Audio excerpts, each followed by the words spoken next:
cart that he really liked. You know what I mean? And it's sort of like, you go, is the blue cart making you bleed, or are you on fire? You know what I mean?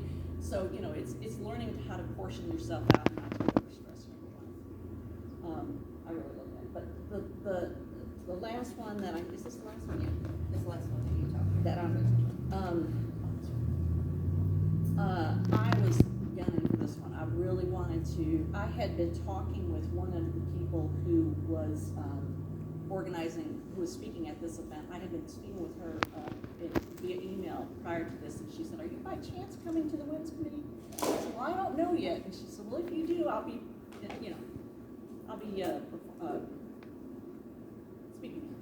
Anyway, they brought up a lot of really good, it was more of a roundtable discussion around there. Really hard and fast instructions about how they got their Women's Committee up and running, because that's been obviously daunting for me.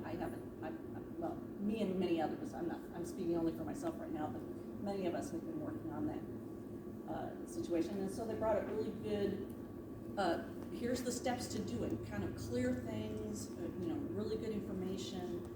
We are at the forming stage right now. We're only at 1. We're not even going anywhere near stage 2, forming, storming, norming, performing, promoting, and maintaining.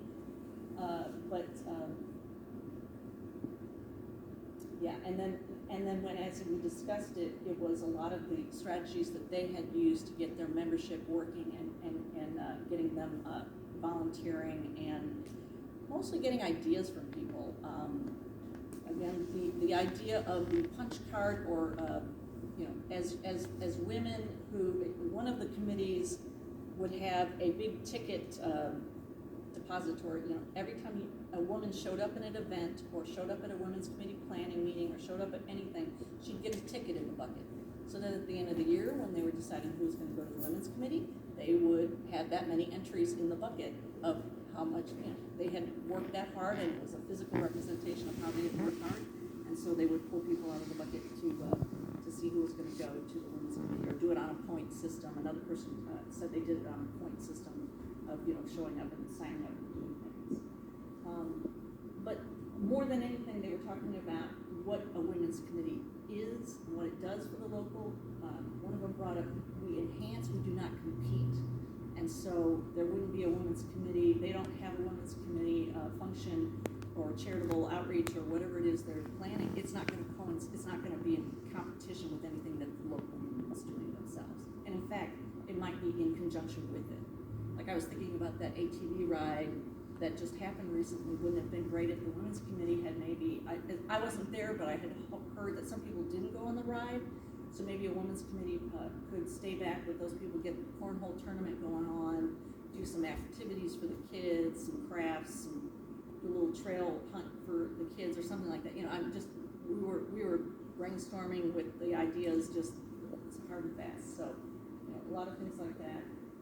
Again, we're going to start, and you've heard the girls talking about posting on social media. We've got now an Instagram page. We're going to start posting some things on there. Hopefully you can find us and follow us. We're going to start weekly posts, daily posts, maybe not daily, maybe twice a week. That's kind of hard to hear from me that much. Nobody wants to hear from me that much, do they? And so, getting that word out and just keeping people engaged, people thinking about what can they do, how can we make this a better community. Growth of the Women's Committee equals growth of the union optics, because you cannot be present at a Women's Committee event or meeting without being a dues paying member. So if that is any incentive for anybody, maybe they need that one last thing to tip them over the edge to opting in. It might be the Women's Committee. And then again, lots of social media, Zoom interaction, and so forth. Oh yeah, the pins. I will leave this to the pin masters to wrap this up. Well, it started out as a pin competition. I had no idea the lessons that I would learn. The sisterhood and the active engaging. She was a social butterfly. So me racing her to see if I could get more pins from her that day really had me interactive with that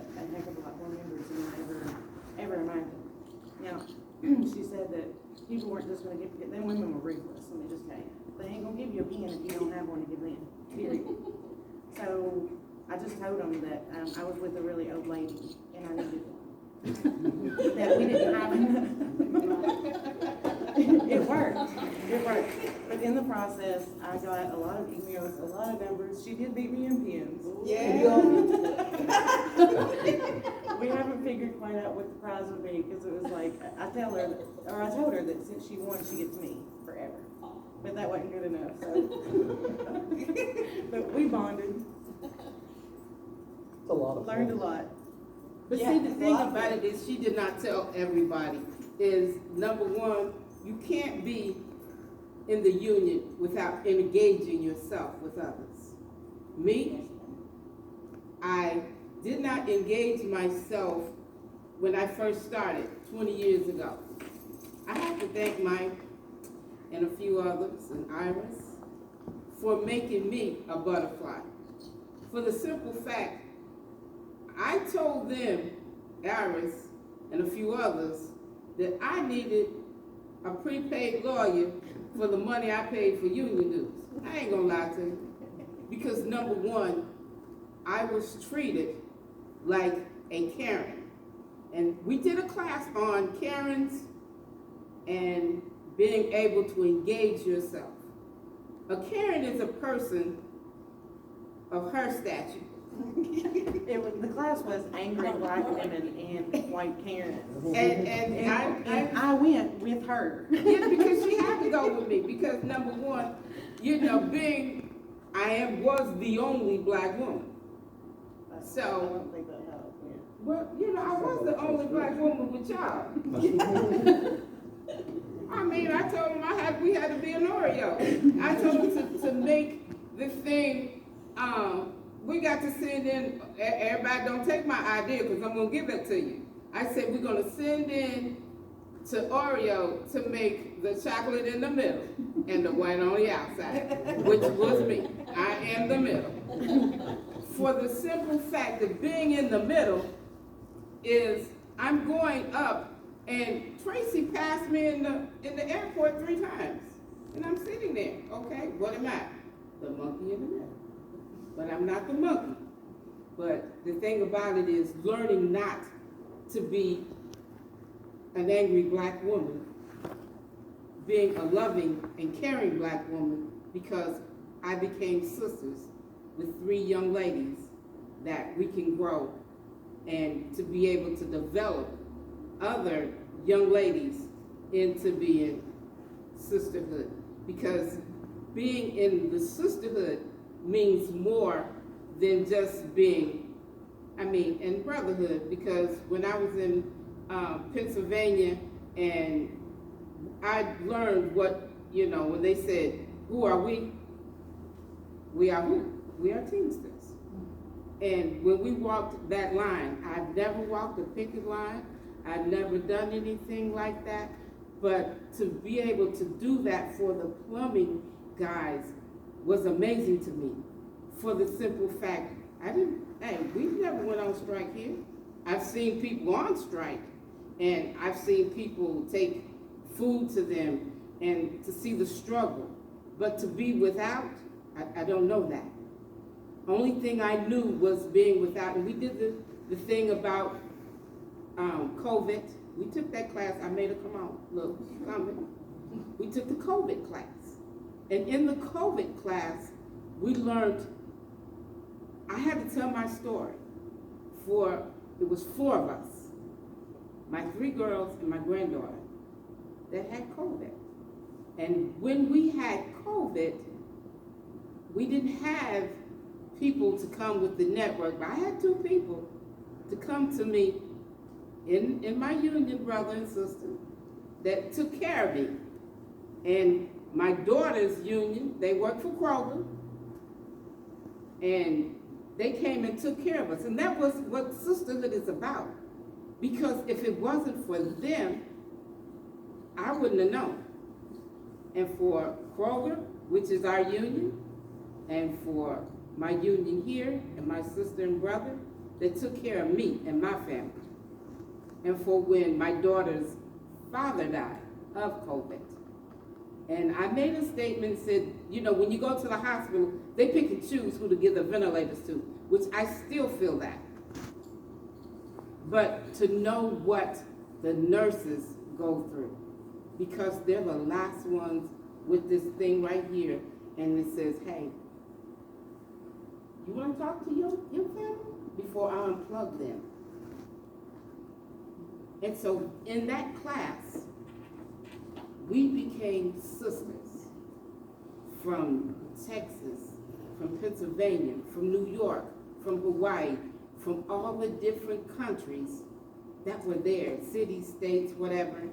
We became sisters because of a disease that is destroying each and every one of us.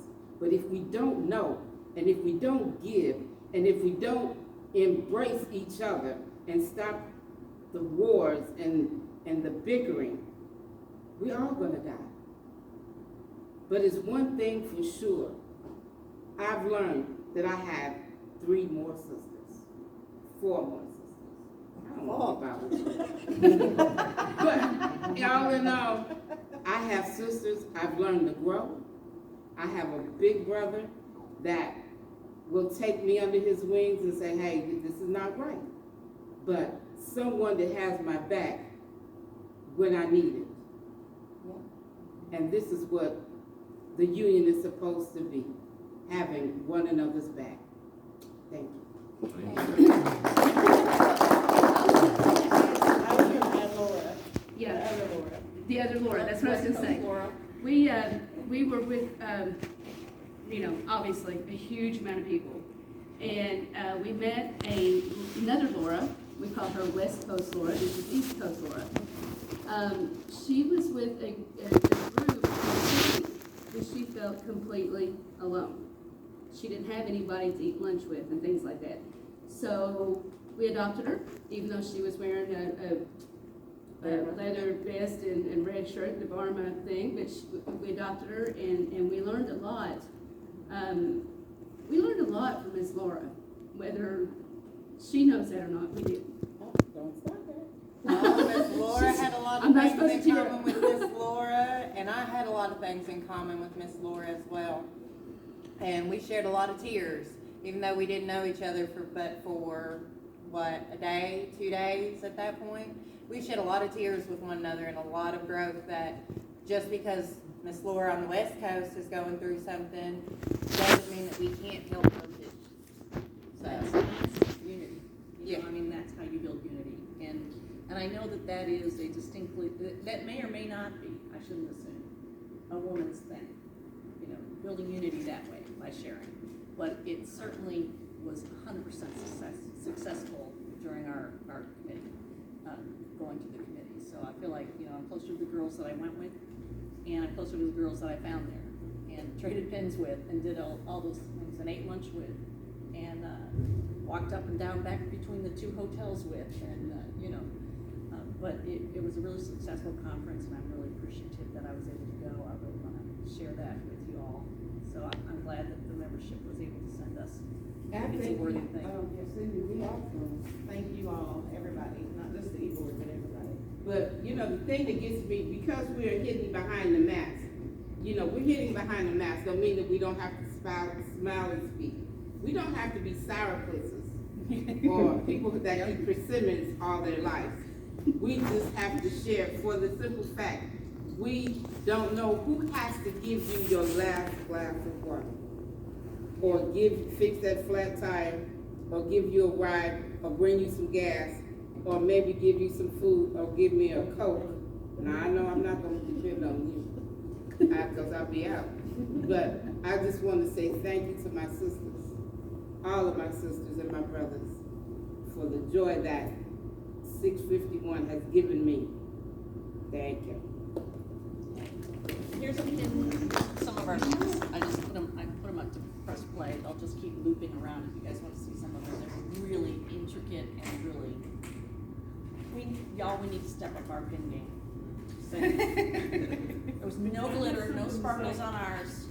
Well, there was there was some rhinestones. Come on. I have something to say. Oh, yes. I would like to suggest Yeah, any that, I would like to suggest that our women's committee design our next meeting. I would love that. I would love that. We have a lot Second of that, really that's creative awesome. They have some people, pretty believe it or pictures. not, we really do.